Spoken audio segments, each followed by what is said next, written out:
Muchas gracias.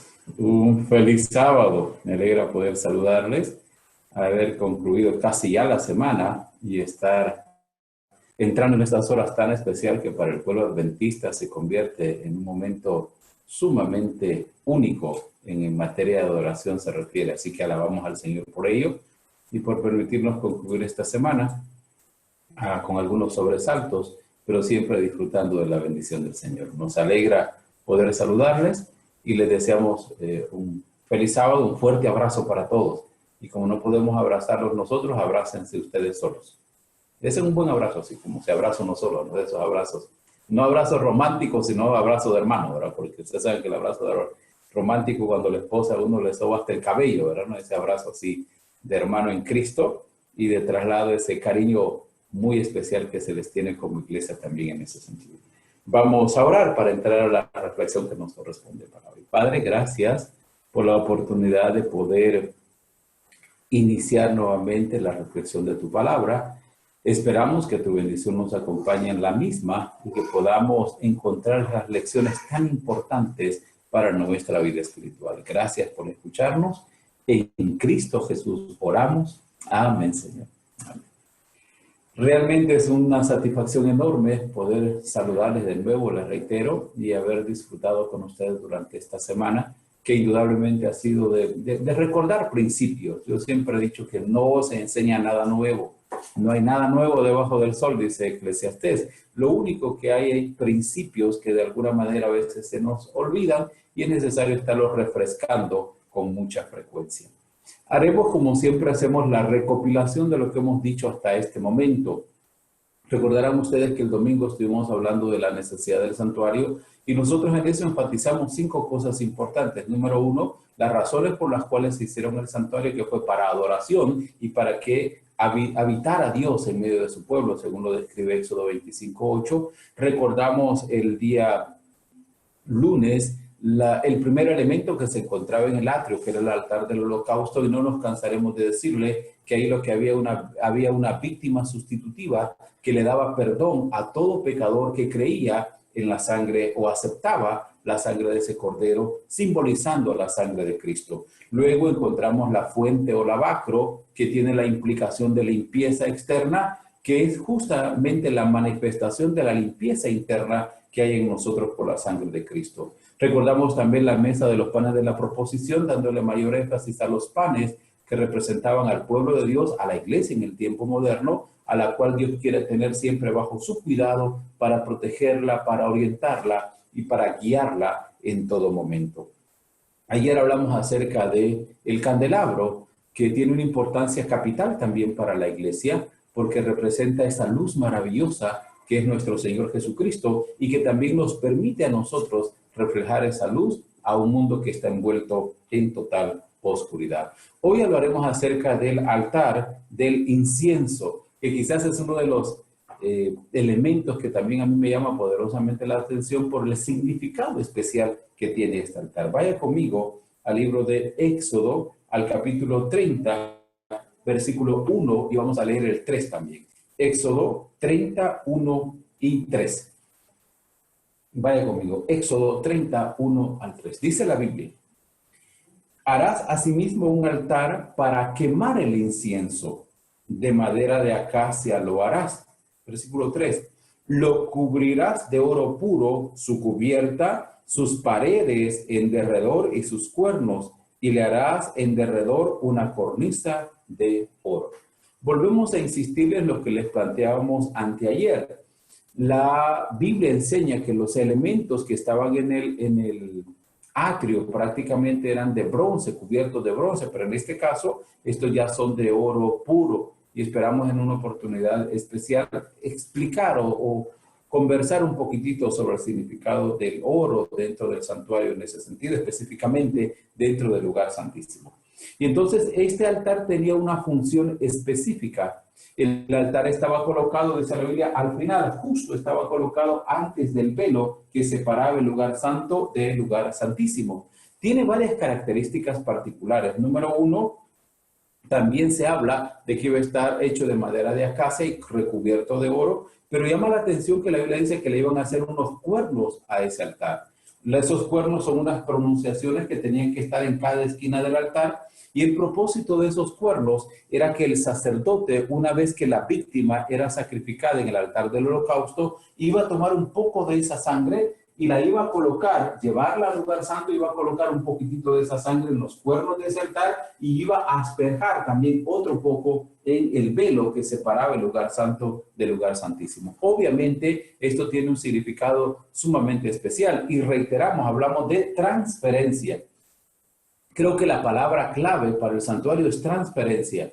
No olviden ustedes que el pecado se transfería del pecador al cordero, y una vez que el cordero era degollado prácticamente por el pecador, esa sangre era llevada tanto al altar del incienso como al velo. ¿Por qué era llevado al altar del incienso? Porque el incienso, usted sabe, ese altar representaba básicamente las oraciones que se elevaban delante de Dios y el hecho de que Dios aceptaba la ofrenda que se ofrecía ahí como un olor grato delante de su presencia. Junto con eso también los pecados que el ser humano había cometido y que se transferían a ese lugar especial eran perdonados por parte del Señor también, y eran perdonados en el momento que la Biblia lo había establecido, cuando se hacía la limpieza tanto del velo que separaba el lugar santo del lugar santísimo, a lo cual la Biblia le llama el día de la expiación. Debo recordarles que las 7 fiestas judías también tienen una relación sumamente estrecha con el santuario, y es un material muy interesante. Les invitaría a que relean otra vez lo que la Biblia habla sobre esas 7 fiestas judías, que tienen lecciones tan importantes también para nuestra vida cristiana. Y entonces la única razón del de ese altar del incienso, la única razón de él era quemar incienso. El incienso, de acuerdo a la Biblia, se quemaba por la mañana y por la noche. Vaya al capítulo 30, versículos 7 y 8, ahí mismo, capítulo 30 de Éxodo 7 y 8, y veremos cómo se quemaba el incienso y los momentos en que se hacía. 30, 7 y 8 del libro de Éxodo. Aarón, dice la Biblia, quemará incienso aromático sobre él. Cada mañana cuando aliste las lámparas lo quemará. Y cuando Aarón encienda las lámparas al anochecer, quemará el incienso, rito perpetuo delante de Jehová por vuestras generaciones. Habían 2 momentos especiales cuando se quemaba el incienso. La Escritura dice que el incienso se quemaba por la mañana, cuando el sacerdote entraba para apagar la luz del candelabro, y una vez que cortaba el pábilo que estaba humeante, lo cortaba y lo echaba en el platito, inmediatamente la Biblia dice que este sacerdote tenía que ir también al lugar del altar del incienso, y ahí quemaba incienso delante del Señor para que ese olor, para que ese aroma inundara prácticamente el santuario. Y cuando el sacerdote por la tarde iba nuevamente para encender el candelabro, los pábilos del candelabro, la historia bíblica dice también que ahí él tenía que quemar incienso otra vez para que ese incienso estuviera durante toda la noche. Así que había 2 momentos especiales para quemar incienso, por la mañana y por la noche. Cabe destacar que esto tenía una relación sumamente estrecha con el sacrificio que se hacía en el altar del holocausto. Porque usted recordará cuando hablamos del altar del holocausto que ahí se ofrecía un sacrificio por la mañana, un cordero por la mañana, y otro cordero cuando caía la tarde. Dicho de otra manera, entonces, un cordero al amanecer por la mañana y otro cordero cuando ya iba a anochecer. De tal manera que el fuego del altar del holocausto siempre estaba encendido. Y es interesante que así como el fuego del altar estaba encendido siempre, de igual manera el incienso en el altar del incienso tenía que estar subiendo delante de la presencia del Señor siempre. Y en el instante que se ofrecía el cordero, en ese mismo momento también se quemaba el incienso. Y por la tarde se ofrecía el cordero, y por la tarde también, entrada la noche, se quemaba el incienso, porque hay una relación sumamente estrecha entre el altar del holocausto y el altar del incienso. Si en el altar del holocausto el pecador encontraba perdón, en el altar del incienso lo que encontraba era aceptación. ¿Por qué decimos que encontraba aceptación? Porque ese altar del incienso simboliza, la Biblia lo dice así, las oraciones de los santos, las súplicas que los santos elevaban delante del Señor. Y de esa manera, cuando Dios olía aquel perfume agradable, implicaba que aceptaba las oraciones y la intercesión que se hacía por el pueblo en aquel momento. Por eso tiene relación el altar del holocausto con el altar del incienso en ese sentido. Y hay otra relación más que la veremos en un momento especial. Así que, y la Biblia dice, este sería un rito perpetuo para los israelitas. Explicamos, rito perpetuo para los israelitas. Cuando la Biblia habla de perpetuo, no tiene ninguna relación con perpetuidad para todo el mundo. Estas ceremonias, todo lo que hemos descrito, estas ceremonias del santuario tenían relación específica con el pueblo de Israel. Y todos estos ritos perpetuos implicaban al pueblo de Israel. Cuando este rito perpetuo termina o deja su funcionalidad, cuando se ejecuta lo que ellos están prefigurando. Obviamente, si hablamos del altar del continuo sacrificio y del sacrificio de corderos, esto tenía que concluir en un momento determinado, porque solo eran símbolos que señalaban a algo mayor. Cuando Cristo muere en la cruz del Calvario, ya no se necesita el sacrificio de corderos. Por lo tanto, ese rito perpetuo concluye en ese momento. Cuando Cristo comienza su mediación en el santuario celestial, ya no necesitamos nosotros ir a un altar del incienso, porque usted puede llegar directamente a Jesús a través de las oraciones. Ahora las oraciones de los santos son ese incienso agradable delante del Señor. Y Cristo se encarga de mediar por nosotros ahora en el santuario celestial. Por eso el rito perpetuo implicaba para los israelitas en la funcionalidad de estas acciones que tenían que hacer en un santuario. Concluyendo el santuario terrenal, concluyendo el ministerio de los sacerdotes de la orden arónica o levítica, prácticamente se terminan todas estas ceremonias porque llega su cumplimiento total con la muerte y la intercesión de nuestro Señor Jesucristo. Por eso les recordábamos que las tres razones básicas que señala el santuario en la función de Cristo es su muerte sustitutiva en la cruz del Calvario, su intercesión sacerdotal en el santuario celestial y el juicio final en sus tres etapas que que estamos contemplando ya en este momento. Vale entonces recordarles, estas ceremonias concluyen con la muerte de Cristo en el sentido estricto de la palabra, literal. Sigue su simbolismo aplicándose hasta el tiempo que nos encontramos nosotros hoy. Y entonces él tenía que hacer este ejercicio de encender las lámparas o encender el candelabro y al mismo tiempo ofrecer también el incienso allí en el altar del incienso. Hay un dato interesante que quisiera destacar. No era cualquier incienso el que se ofrecía ahí. Dios no aceptaba cualquier incienso. Usted puede leer el libro de Éxodo 30 del 7 al 10 y puede leer Levítico 16 del 12 al 13. Y ahí prácticamente se describe en su totalidad cómo iba a ser llevado y cómo iba a ser ejecutado este rito especial de quemar el incienso. Se nos presenta en primer lugar que el incienso tenía una fórmula especial de la cual se tenía que realizar. Voy a pedirles que lean el libro de Éxodo 30, 34 y 36.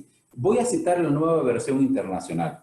Éxodo 30, 34 y 36. Repito, el texto que voy a leer es de la nueva versión internacional. Dice la Biblia: el Señor le dijo a Moisés, toma una misma cantidad de resina, ámbar, gálbano e incienso puro y mezcla todo esto para hacer un incienso aromático como lo hacen los fabricantes de perfumes.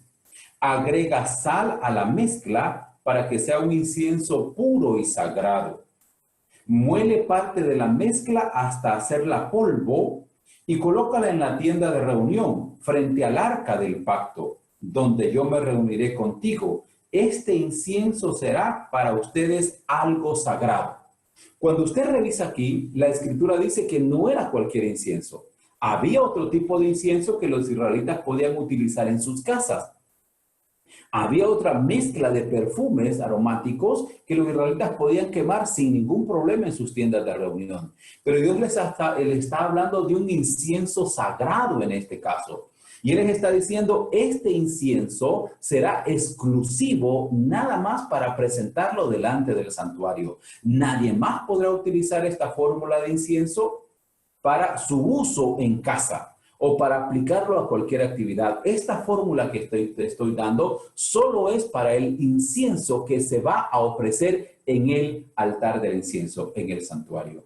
Y con pena de muerte, como lo verán, ustedes lo pueden contemplar, se condenaba a una persona que utilizara este incienso para uso personal en ese sentido. ¿Cuál era la fórmula? Él le dice resina, ámbar, gálbano e incienso puro. Se mezclaba eso y una vez que se mezclaba, se hacía polvo, un polvito especial. A eso se le echaba sal para hacerlo sagrado, dice la Biblia. Y una vez que ese polvito se hacía, prácticamente eso es lo que Aarón tenía que ofrecer en el altar del incienso. Pero también dice algo más. Si usted leyó el libro de Éxodo 30, 7 al 10 y Levítico 16, 12 al 13, ahí dice que el fuego con el cual se iba a quemar ese incienso era fuego que debía ser tomado del altar del holocausto. O sea, no podía utilizarse otro fuego. Cuando el sacerdote entraba a quemar incienso, en una mano llevaba posiblemente el incienso, en la otra mano llevaba un incensario especial y en ese incensario llevaba brasas, fuego tomado del altar del holocausto donde estaba la víctima ya sacrificada. Y una vez que iba con eso, colocaba el incienso en el sitio ya establecido en el altar con el fuego colocado ahí. Pero les repito, el fuego no podía ser otro fuego, no podían ser otras brasas, no podía ser otro elemento, sino el fuego tomado del altar del holocausto. Si alguien tomaba un fuego diferente, obviamente estaba transgrediendo el mandato del Señor en ese sentido. Así que los carbones que se utilizaban para quemar el incienso básicamente eran traídos de ese altar del holocausto como resultado de la víctima del cordero que prácticamente ya estaba siendo sacrificada en ese lugar. Por eso hay una conexión entre el altar del holocausto y el altar del incienso por la utilización de las brasas del fuego que estaba en ese altar y con ese se quemaba el incienso. Así que Dios había estipulado, había normado ya esta situación. No cualquier incienso se podía ofrecer, no con cualquier fuego se podía quemar este incienso y no en cualquier lugar se podía hacer. Número uno, tenía que hacerse en el altar del incienso que estaba justo antes del velo. Número dos, tenía que ser el incienso que Dios ya había dicho de acuerdo a la fórmula establecida. Y número tres, las brasas o el fuego que iba a utilizarse, los carbones encendidos que se iban a utilizar, debían ser traídos del altar del holocausto. Y entonces cuando se hacía de esa manera, se encendía y ese humo se elevaba delante de la presencia del Señor. Un aroma especial, exclusivo para la adoración de Jehová de los ejércitos, conforme la Biblia nos lo presenta. Hay una cita que usted conoce perfectamente y quisiera simplemente que la recordáramos en esta oportunidad. El Salmo 141.2. Esa cita es sumamente interesante. Salmo 141.2. Hay un paralelo ahí. Dice David, Salmo 141.2. Suba mi oración delante de ti como el incienso, el don de mis manos como la ofrenda de la tarde.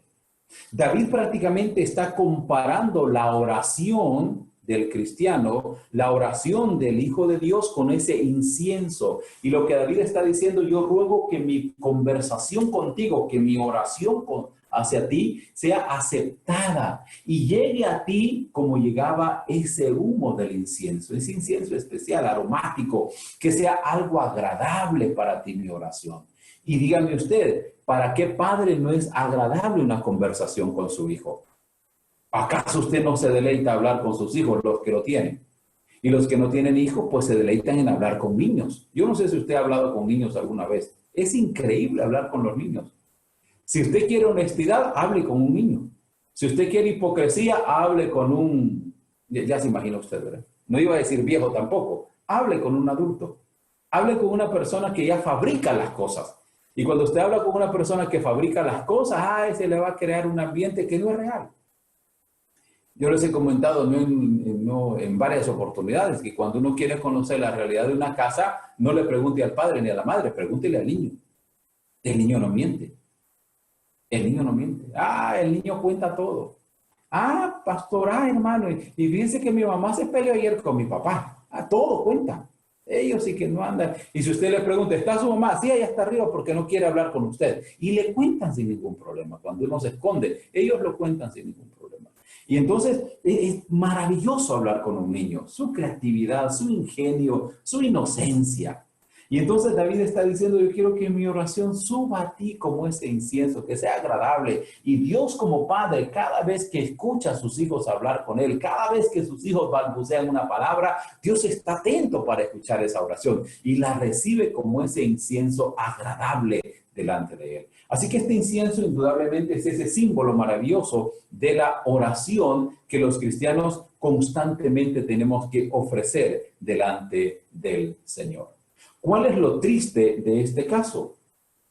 Lo triste es que lamentablemente los seres humanos somos demasiado rebeldes, y perdónenme que lo esté diciendo de esta manera, pero no hay otra manera de decirlo. Somos demasiado rebeldes. Se nos dicen las cosas que tenemos que hacer y nunca las hacemos. Se nos orienta qué hay que hacer y hacemos lo que nosotros queremos. En el caso de estas personas, hasta la fórmula del incienso se dio. De dónde se iba a tomar todo el procedimiento, Dios lo explicó de manera tan específica. Y en principio bíblico, Dios nos explica a nosotros de manera tan clara, tan concisa, tan específica, lo que Él espera que nosotros hagamos en ese aspecto. Lamentablemente, la rebeldía siempre emerge en el ser humano. Y es triste cuando esa rebeldía surge también de personas que conocen los principios divinos. Y aquí voy a concentrarme un poquitito. No estamos diciendo que el que no conoce la Biblia se va a justificar su desobediencia, no, porque no hay manera que usted diga que no conoce a Dios. A Dios lo conocemos ya sea a través de la lectura de la palabra, a través de la naturaleza, a través de las evidencias de su poder. Pero habemos o hay algunos que nos hemos internado más en la Biblia, y al habernos internado más en la Biblia, mayor responsabilidad es la que nosotros tenemos delante del Señor. Decíamos anteayer que la Biblia puede ser como un mecanismo para salvarnos o para condenarnos, porque Hebreos 4:12 decía que es como una espada aguda de dos filos. Y entonces cuando usted acepta el mensaje y lo practica, entonces le va súper bien. Pero cuando conoce lo que hay que hacer y no lo hace, la Biblia dice que el que sabe hacer lo bueno y no lo hace, le es pecado. Eso dice Santiago. Y es duro eso. Y esto pasó precisamente con dos hijos de Aarón, el sumo sacerdote de los israelitas. Diríamos el líder en la vida espiritual de los israelitas. El intercesor entre Dios e Israel era Aarón. Y se suponía que sus hijos debían de ser los más obedientes porque eran los que más conocían estos principios. Sin embargo, Levítico 10:1 nos hace una descripción horrorosa de la conducta de los hijos de Aarón, especialmente de dos de ellos, de Nadab y Abiú. Nos habla de estos dos jóvenes que desobedecieron abiertamente los principios que la Biblia había establecido en torno a este asunto de ofrecer incienso. Quiero que vaya, por favor, conmigo a Levítico 10:1. Levítico 10:1. Nadab y Abiú, hijos de Aarón, tomaron cada uno su incensario y pusieron en ellos fuego, sobre el cual pusieron incienso, y ofrecieron delante de Jehová fuego extraño que él nunca les mandó. Nunca les mandó. La Biblia le llama a esto fuego extraño. ¿Por qué fuego extraño? Porque era un fuego que Dios no lo conocía en el sentido de adoración. ¿Okay? Quiero aclarar esto. Era en el sentido de adoración. Era extraño porque no era la fórmula que Dios había dado para el incienso que tenía que ofrecerse. En su negligencia, estos jóvenes agarraron cualquier incienso que había ahí para ofrecerlo delante del Señor. Y cuando alguien les dijo que no era así, no me importa. Y actuaron con desidia, con indiferencia al mandato divino. Podría ser que este fuego extraño tuviera varias implicaciones. En la Biblia por lo menos podemos encontrar tres aspectos que pueden hacer de esto un fuego extraño. Antes de entrar a esos tres aspectos, permítame recordarle. El hecho de que Nadab y Abiú fueran hijos del sumo sacerdote Aarón no los hacía a ellos obedientes ni santos. Porque en cuestión escritural y en compromiso con Dios, cada individuo es responsable delante de Dios sobre su vida. Sobre su vida. Una noche de esta citamos lo que dice el libro de Ezequiel 18:20. Ustedes lo recordarán. Dice la Biblia, el alma que pecare, esa morirá. El padre no llevará el pecado del hijo, ni el hijo llevará el pecado del padre. Somos responsables de nuestra propia vida. Tú puedes tener un padre cristiano consagrado a Dios, dedicado a la causa del Señor, que ora, que lee la Biblia, pero eso no te va a beneficiar a ti como hijo delante de Dios. No te va a beneficiar. Si tu vida es de rebeldía, si tu vida es de desobediencia, de nada sirve el esfuerzo, la oración, la dedicación, la devoción de tu padre si no estás dispuesto a hacer un compromiso individual con el Señor Jehová. De igual manera, si tu esposa es una mujer consagrada, dedicada al Señor, que ora, que lee la Biblia, que hace todo lo que el Señor le pide, pero tu esposo no eres fiel, no eres obediente, la santidad de tu esposa no te servirá para nada en tu proceso salvífico también. De nada sirve eso. Se escuchan frases tales como: qué consagrado es el papá, lástima a los hijos. O qué consagrada es la mamá, lástima al esposo. O qué esposo más consagrado, lástima a la esposa que tiene. Pero estos son asuntos personales, y repito una vez más, Aarón prácticamente era ese medio de intermediación ante Dios. La Escritura dice que Moisés era la voz de Dios para el pueblo, pero Aarón era la voz del pueblo hacia Dios. Y se esperaba que sus hijos emularan la conducta de su padre. Sin embargo, aquí pasó una situación pero tan difícil, tan difícil. Y digo difícil en el sentido de que para Aarón fue un golpe muy fuerte el ver que sus hijos se estaban rebelando en contra de la palabra de su Dios. Nadab y Abiú toman un incensario, ponen incienso que Dios me había dicho y ofrecen ese incienso delante del Señor. El versículo 2 de Levíticos 10, 2. Y salió fuego delante de Jehová y los quemó y murieron delante de Jehová. Cuando uno lee este texto parece severo, duro. Y uno dice, pero ¿cómo es posible que Dios sea un Dios tan inmisericordia? Que estos dos jóvenes están ofreciendo un incienso delante de él y los quema inmediatamente. Pero es que el versículo 1 dice que estaban ofreciendo un incienso que Dios no les había pedido, era un incienso extraño. Y parece injusto que Dios los queme en el momento, pero escúcheme bien, cuando hay una directriz, cuando hay una orientación de Dios y se desobedece, la consecuencia está ahí establecida. Cada norma que se da, y ustedes lo saben perfectamente, cada norma que se da tiene sus privilegios y sus consecuencias nefastas también.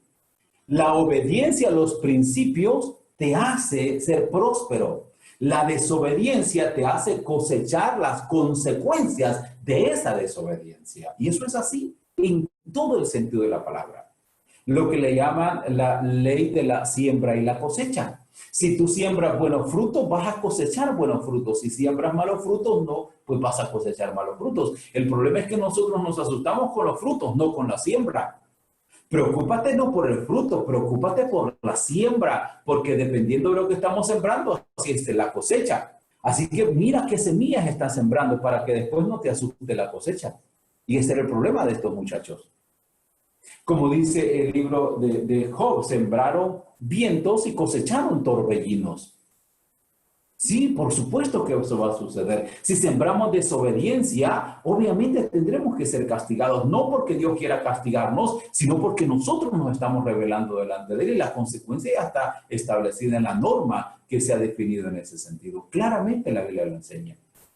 ¿Fue justo que lo destruyera? Por supuesto que fue justo. Y usted dirá, a usted le es fácil. No, si lo hace conmigo también es justo. Si yo estoy cayendo en una rebeldía y tengo que ser consumido a fuego, justo es Dios que me consuma sin ningún problema, sin cuestionar, sin preguntar, porque hay normas ya establecidas.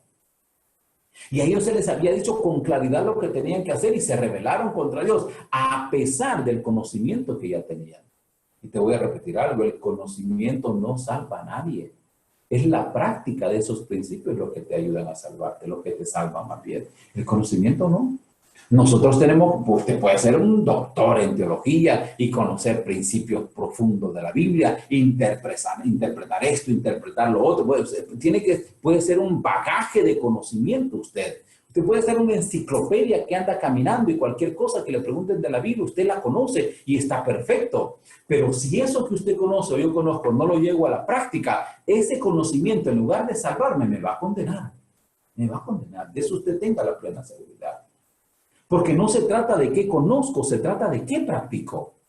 Se trata de qué estoy practicando. Nadab y Abiú están en una condición de rebeldía abierta delante del Señor. Y dice la Biblia que en el instante allí donde se encontraban descendió fuego del cielo y los consumió. Y la orden que se le da a Aarón es una orden muy difícil. La orden que se le da a Aarón es: no llores por ellos. No toques sus cuerpos. No vas a ir a sepultarlos. Otros los van a sacar de ahí. Otros los van a sepultar. Pero ni tú, ni tus hijos, hermanos, llorarán por ellos. Hermano, la situación era así de estricta. No llore por los rebeldes, le está diciendo. Sí, pero es que son mis hijos, pero son rebeldes y mueren en su rebeldía. Usted ha sido llamado para ser un sacerdote santo. Así que limítese a que otros recojan a sus hijos, y él quizá vio cómo sus hijos fueron llevados carbonizados a ser sepultados fuera del campamento porque habían desobedecido el mandato del Señor. Qué doloroso para un padre una condición como esa. Imagínese usted qué doloroso será al fin del tiempo cuando usted como padre se salve y sus hijos se pierdan. Qué doloroso será cuando usted como hijo se salve y su padre se pierda. Qué doloroso será cuando usted, señora, se salve y su esposo se pierda, o señor, usted se salve y su esposa se pierda.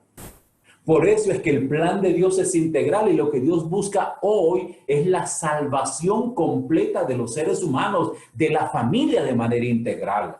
Por eso es que el padre no puede darse por satisfecho a menos que todos sus hijos conozcan el evangelio de salvación y decidan servir al Señor. Y si no lo hacen, los padres somos responsables de orientarles por el camino. Si el hijo no quiere caminar, entonces que asuma su propia responsabilidad. Por eso las esposas son responsables de ayudar a su esposo en su crecimiento espiritual. Pero si es un rebelde que no quiere obedecer, que el fuego de Dios lo consuma también. Por eso, hermano, usted es responsable, esposo, de orientar a su esposa y de ayudarle. Pero si tiene una mujer rebelde que no quiere hacer caso, deje que el fuego la va a consumir. No porque uno quiera que pase, sino por la rebeldía de ellos. Y si usted y yo somos rebeldes, de igual manera lo mismo nos va a pasar. Por eso necesitamos ser cuidadosos, observar los principios de Dios tal como están en la Biblia. No podemos adulterar el principio divino. No estamos llamados para orientar el evangelio bajo nuestro criterio. Estamos llamados a obedecer la palabra como está escrita. ¿Por qué ofrecieron fuego extraño? Puedo darles 3 razones que la Biblia posiblemente nos la apoye en ese sentido. Dice, número 1, es muy probable que el fuego que ellos iban o utilizaron para quemar el incienso no haya sido tomado del altar del holocausto. Ellos buscaron otras brasas y la encendieron con otro fuego. Y por eso el Señor le llamó a eso fuego extraño, porque no tomaron del lugar donde Dios había dicho. Recuerdan que leímos hace poco en Éxodo que ese fuego tenía que ser tomado del altar del holocausto. Las brasas tenían que ser tomadas de ahí. Así que posiblemente en el arrebato que tenían los muchachos no tomaron la brasa del altar del holocausto como se les había enseñado. Número 2. Probablemente no usaron la fórmula dada por Dios para hacer el incienso. Quizás tomaron un incienso de otro lugar, del que tenían en caso de otro sitio, pero no llevaba los elementos que Dios había dicho. Y como no llevaba esos elementos, cuando uno de estos ingredientes de la fórmula faltaba, ya era un fuego extraño, un fuego que Dios no había mandado que se ofreciera. Así que número 1, posiblemente no tomaron el fuego, los carbones del altar para encender el incienso. Número 2, posiblemente no usaron la fórmula establecida por Dios y por eso fue que fueron castigados. Y en tercer lugar, es muy probable que ellos estuvieran ebrios cuando ofrecieron el holocausto. Si usted lee, por ejemplo, los versículos 8 al 10 del libro de Levítico 10, 8 al 10, ahí se nos explica la forma sobria en que los sacerdotes tenían que actuar también. No podían entrar al santuario a oficiar bajo los efectos del alcohol o bajo los efectos embriagantes de cualquier líquido que tomaran en el pasado. No podían hacerlo. Tenían que tener su mente concentrada ahí.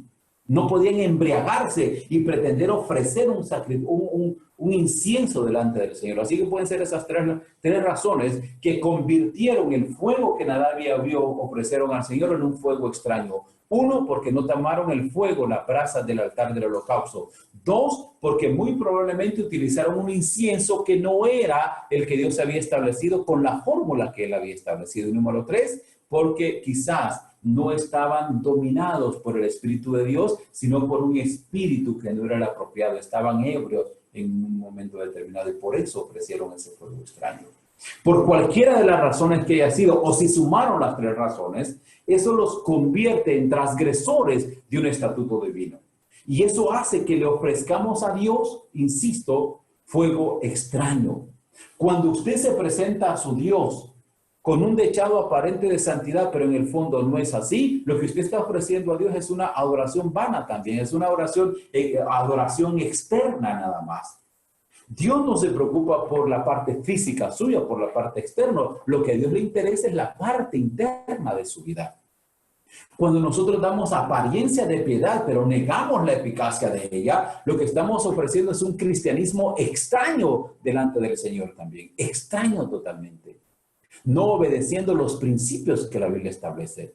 Es más, cuando usted presume buscar y adorar a Dios, pero no está obedeciendo los mandatos establecidos en la Biblia, no está siguiendo los principios del Evangelio tal como se han manifestado en las Sagradas Escrituras, lo que usted y yo estamos haciendo es ofrecer un cristianismo extraño delante del Señor. Cuando modificamos a nuestra propia conveniencia el mensaje del Señor y hay parte de la Escritura que la aplicamos y otra parte no la aplicamos porque no conviene, entonces estamos ofreciendo una adoración y un servicio cristiano extraño delante del Señor, quien ni debería de llamársele cristiano en ese sentido.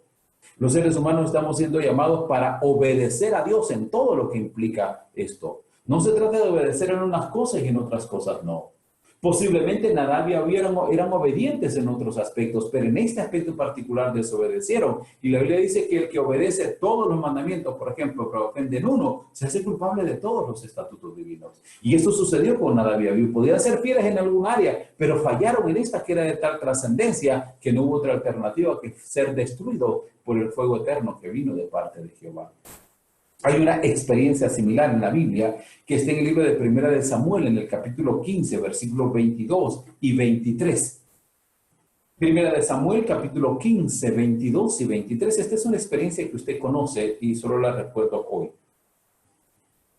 La Biblia dice que el rey Saúl decidió reunirse con Samuel en Gilgal para ofrecer un sacrificio delante del Señor, ofrecer sacrificio delante del Señor. Pero la historia bíblica dice que el profeta Samuel tardó un poquitito. Y como el profeta Samuel tardó, entonces Saúl decidió él ofrecer sacrificio delante de Dios. Y llegó, los sacerdotes que estaban ahí se lo estaban impidiendo, los demás, los encargados, y cuando Samuel llegó también recriminó a Saúl esa acción que no era la correcta. Y mira lo que le dice en el versículo 15, 22 de Primera de Samuel.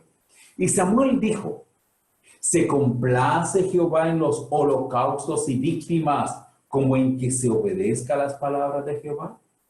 Ciertamente el obedecer es mejor que los sacrificios y el prestar atención mejor que la grosura de los carneros. Y agrega, porque como pecado de adivinación es la rebelión y como ídolos e idolatría es la obstinación. Por cuanto tú desechaste la palabra de Jehová, él también te ha desechado para que no seas rey. ¿Por qué estaba preocupado Saúl? Saúl estaba preocupado por los sacrificios. Saúl estaba preocupado por mostrarle al pueblo una conducta externa que no era la realidad interna. Saúl estaba preocupado por ofrecer corderos, machos cabríos delante del Señor, cuando lo que le importa a Dios no son las ofrendas, a Dios no le importan los sacrificios, a Dios no le importan los holocaustos, según la Biblia nos lo presenta. Lo que a Dios le interesa es el prestar atención. Lo que a Dios le interesa es la obediencia a la palabra que Él ha establecido. No basta que usted venga a ofrecer delante del Señor tantas cosas. Hay personas que creen que con sus donativos se van a ganar el reino de los cielos. Hay personas que creen que con sus ofrendas o con el diezmo se van a ganar el reino de los cielos. Se diezma, se ofrenda o haga lo que usted haga, sirve a Dios en cualquier área que usted tenga que servir y no lo hace para ganarse el reino. Usted lo hace en primer lugar para reconocer a Jehová como su creador y para agradecer las bondades que Él ha tenido hacia usted. Pero ninguna ofrenda, ningún sacrificio que el ser humano hace le posibilita ser salvo por Dios. A Dios no se le puede torcer el brazo diciéndole, mira, yo ayudé en esto, yo construí aquí, yo construí allá, yo doy tanta cantidad, yo doné esto, yo doné lo otro. A Dios no le va a torcer la mano usted ofreciendo ese tipo de cosas. No lo va a hacer.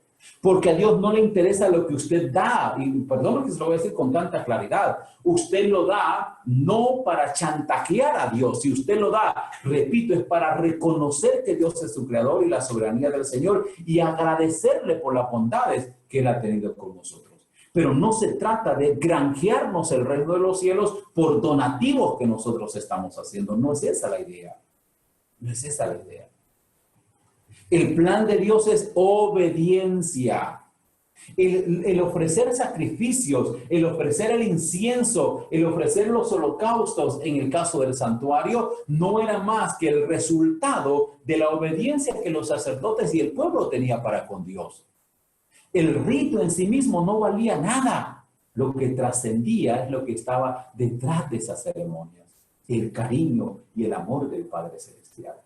Y entonces Samuel le pregunte, ¿acaso Jehová se complace tanto en los holocaustos? Ojo, tanto en los holocaustos y víctimas con que se obedezca su palabra. Y él le dice, el problema tuyo es que eres rebelde y estás tratando de apaciguar tu situación ofreciendo holocaustos. Es más, el ofrecimiento de estos holocaustos te muestra como rebelde también, porque no esperaste a las personas encargadas para ofrecer el sacrificio. Y al final cierra con este texto que es sumamente doloroso, el versículo 23. Porque como pecado de adivinación es la rebelión, y como ídolos e idolatría es la obstinación. Por cuanto tú desechaste la palabra de Jehová, Él también te ha desechado para que no seas rey. Qué doloroso es eso.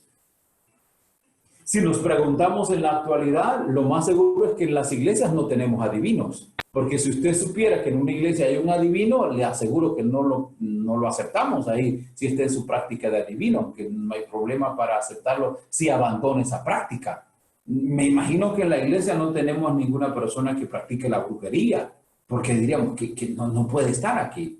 Sin embargo, dice la Biblia que como pecado de adivinación es la rebelión. O sea, si tenemos rebeldes en la iglesia, incluyéndome, si somos rebeldes en la iglesia, dicen, no, pero este hermano es rebelde, pero de acuerdo a la Biblia sería un adivino ese hermano.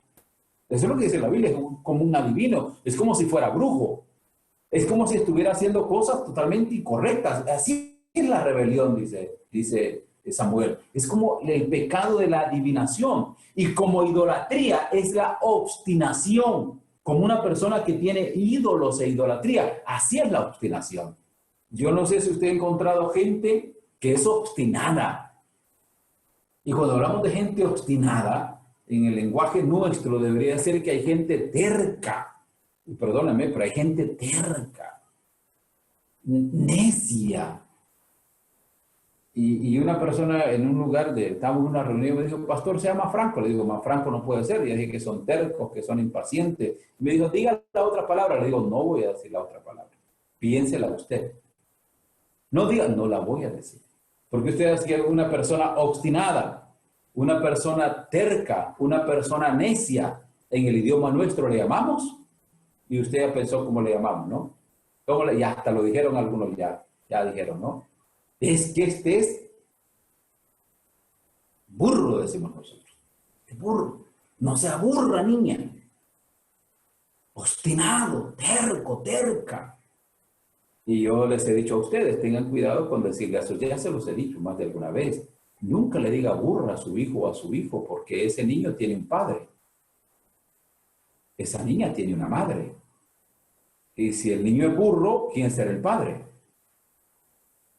Pues, un burrito sale de otro burro, ¿no? Así como usted le dice burro a su hijo, se está diciendo burro usted mismo como padre, burro a usted misma como madre. Así que nunca le diga burro a su hijo. Siempre dígale a su hijo que es inteligente. Y cuando le pregunte, ¿por qué, papi? Porque salió de un padre inteligente, dígale usted también. Porque salió de una madre inteligente. Usted guapa, porque salió de un padre guapo. Nunca le diga bruto, terco. No le diga esas cosas. Oriéntele de otra manera. Y aquí estamos hablando del obstinado, del terco, de aquel que se le dice lo que tiene que hacer y no lo hace. ¿Usted ha encontrado gente así? Que no haga, no te va a ir mal. No, a mí es que me va a ir mal, no a vos. Y se va, y le va mal. Y después cuando viene todo maltratado, mirá que me fue mal, y dan ganas de decirle, te lo dije, pero como sos obstinado, por eso te pasan estas cosas. Por eso te pasan estas cosas. Y por eso es que en el principio cristiano nos pasa esta cosa.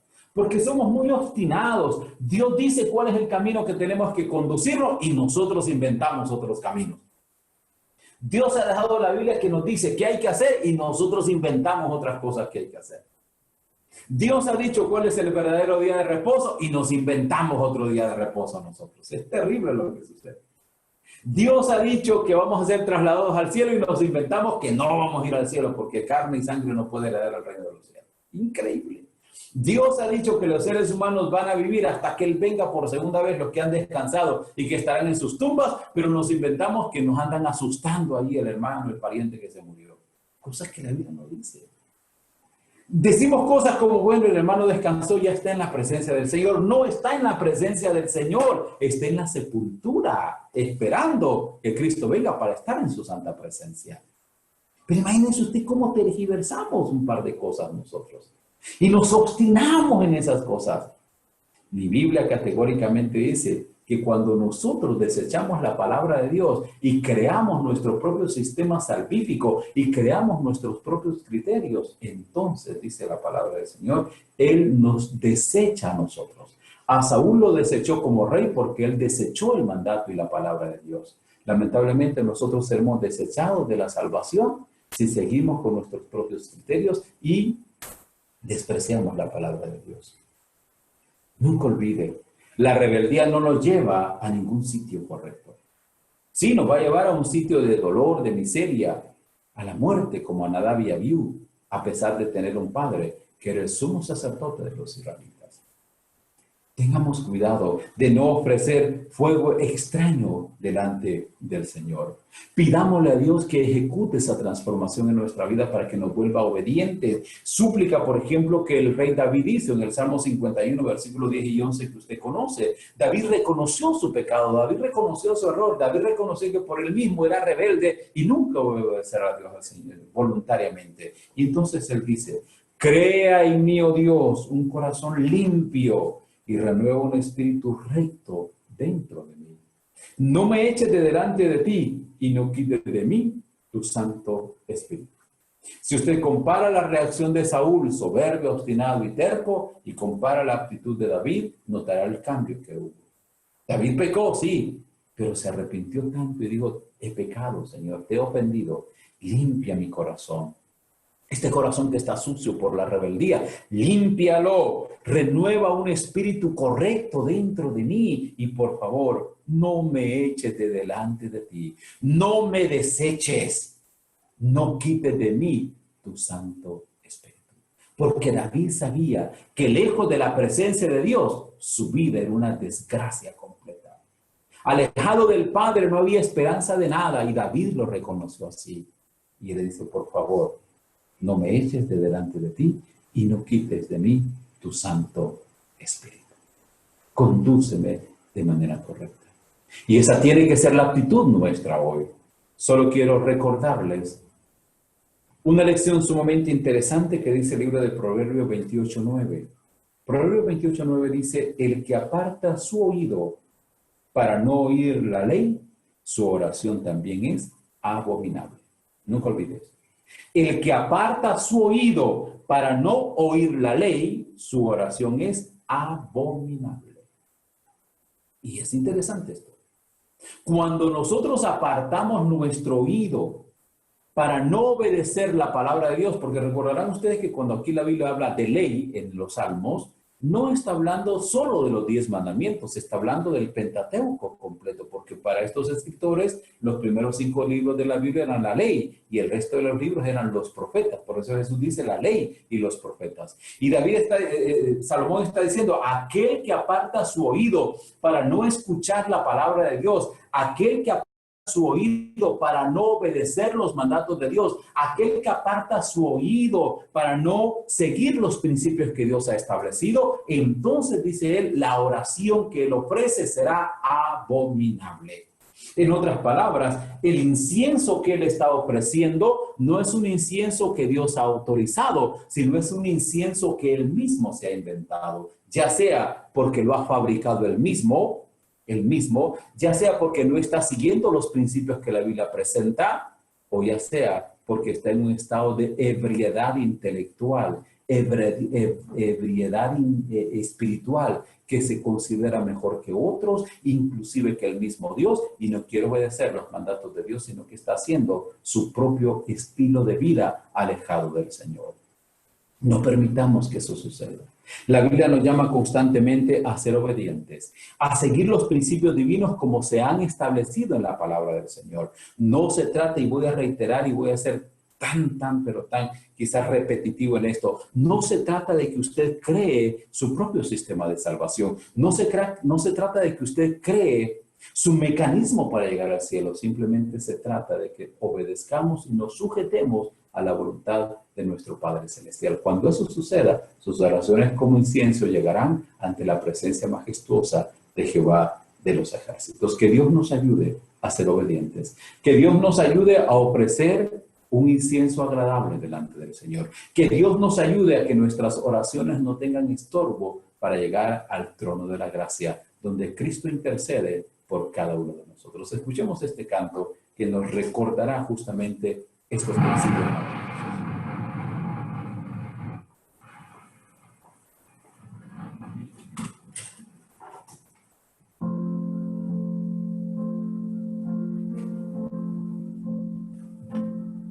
Cuando parece que la fe va a acabar y no encuentras coraje para continuar, cuando otra vez perdí la dirección, Dios te envía ángeles para ayudar. Él bien sabe y conoce el corazón, sabe de las luchas que enfrentas hoy, y sin fe no puedes agradar a Dios. Por eso ábrele hoy tu corazón, tienes que orar y confiar. El nombre de Jesús te liberará. Solo confía en la cruz del Calvario, verás tu nombre aquí, salvado por gracia. Tienes que orar, tienes que orar.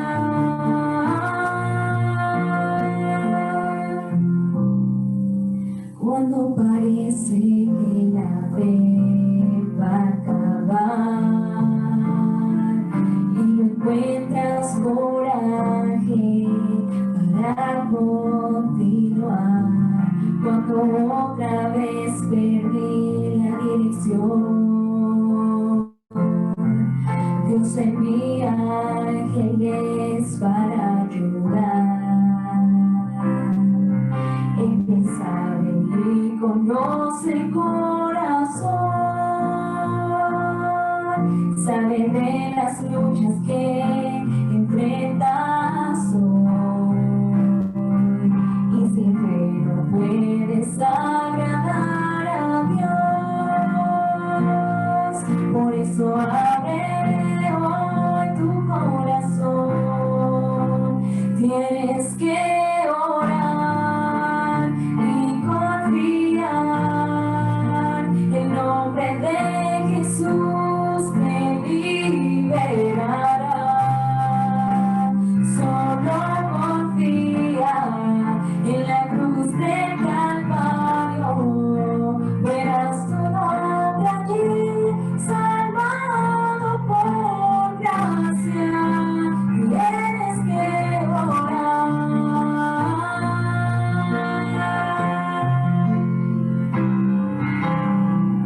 Conoce a aquel que dio la vida, es Jesús, mi Señor.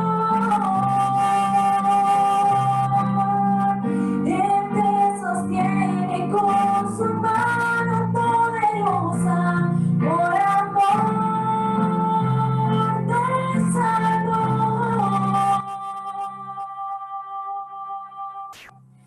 Tienes que orar y confiar. El nombre de Jesús te liberará. Solo confía en la cruz del Calvario, verás tu nombre allí, salvado por gracia. Tienes que orar. Tienes que orar.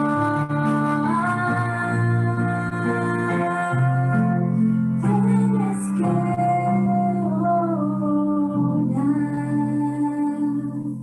Amén. Nunca olviden eso. Tienes que orar. Tienes que confiar en el nombre de Jesús y saber que nosotros somos salvados por gracia. Y cuando sentimos que nos desviamos del camino, cuando no nos estamos conduciendo correctamente, hagamos una reflexión y pidámosle al Señor sabiduría para hacer los cambios que nuestra vida necesita, para que Él los opere de esa manera. Nunca olvides que tu oración tiene que ser escuchada por la mañana, por la noche, y de manera constante tener esa oración respiratoria delante del Señor. Que Dios consuele tu vida. Y que en esos momentos de soledad, de angustia, en esos momentos en donde todo te parece lúgubre, en esos momentos desesperanzadores, en esos momentos cuando de repente ya uno no le encuentra sentido a la vida, detente. Siéntate, arrodíllate, como tú quieras. Conversa con tu Padre Celestial. Él tiene una respuesta para cada inquietud que tú tienes. Él tiene fuerza extraordinaria para dártela cuando tú la necesitas. El Maestro dijo, vengan a mí todos los que están trabajados y cargados, y yo os haré descansar. Descansemos en Cristo.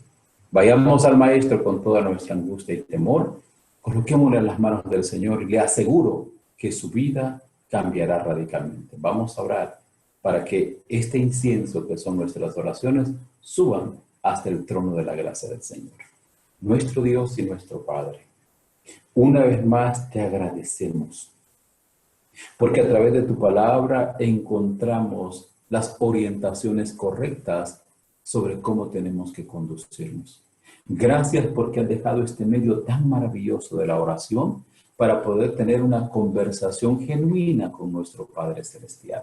Esa conversación que nos permitirá vaciarnos delante de Él, presentarnos de manera desnuda delante de Él, sin hipocresías, sin ningún tipo de ambajes, porque Dios conoce realmente nuestro corazón, conoce nuestras luchas, conoce las intenciones que tenemos de servirle, conoce nuestras caídas, nuestros llantos, nuestros dolores, nuestros sufrimientos. No hay nadie más que los entienda que no sea Jehová de los ejércitos, nuestro Padre. Por eso hoy venimos ante ti esta noche, para poder colocar la vida de cada uno de nuestros hermanos, cada uno de nuestros familiares, cada uno de nuestros amigos que por este medio nos escuchan o nos escucharán posteriormente, para que puedan comprender que no hay lucha, no hay sufrimiento, no hay angustia que no pueda tener solución en los brazos de Cristo Jesús. Acércate, mi Dios, con esa ternura maravillosa a esa madre que está angustiada por la salud de su hijo o de su hija o de su esposo. Acércate, por favor, a ese esposo también que está agobiado por la crisis económica y que siente que ya no tiene recursos para llevar a casa, para llevar los alimentos básicos. Permite que comprendamos que tú eres el Padre amante que va a satisfacer todas nuestras necesidades. Oro por ese joven, por esa señorita que quizás está ya colapsando emocionalmente, que no encuentra qué hacer, no encuentra salir de algunas soluciones. Y quizás el enemigo le está susurrando que la solución puede ser el suicidio, un vicio, una droga o cualquier otra situación. Permítele comprender a ese amado joven, a esa amada señorita, que la solución para sus problemas no está en el vicio, no está en el mundo, sino está en los brazos de Cristo Jesús. Cuida de nuestros niños y de nuestras niñas también, Señor. Fortaléceles. A esos herederos del reino, manténlos siempre bajo tu cuidado, bajo tu orientación. Bendice a nuestras familias, cuídalas, por favor. Cubre nuestros hogares con la sangre del Cordero y cada día que oremos, que nuestra oración pueda subir como ese incienso agradable delante de tu presencia. Muchas gracias por amarnos y aceptarnos. En Cristo Jesús oramos. Amén, Señor. Amén. Muchas bendiciones para cada uno de ustedes. Que la gracia de Dios les pueda cubrir constantemente.